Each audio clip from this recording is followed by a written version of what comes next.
आज सकाळी 8:30 ते 8:45च्या दरम्यान विश्रामबाग पोलीस ठाणे हद्दीतील कॉलेज कॉर्नर या ठिकाणी कॉलेजला येणारी एक त्या ठिकाणी मुलगी आहे।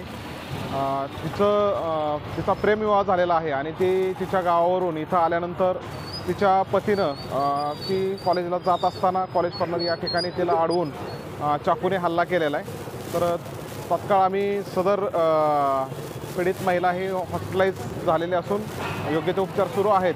त्याच पद्धतीने आरोपीला ताब्यात घेण्याकरता पथक त्या ठिकाणी रवाना करण्यात आलेला आहे। ते आणि पत्नींमधला हा वाद असून त्या ठिकाणी आणखी सखोल तपासामध्ये नेमकं मारहाण करण्याचं आणि या हल्ला करण्याचं कारण काय ते समजून येईल। सदर पीडित मुलीची आई त्या ठिकाणी फिर्याद देण्यासाठी आलेली आहे। फिर्याद घेण्याचं काम सुरू आहे।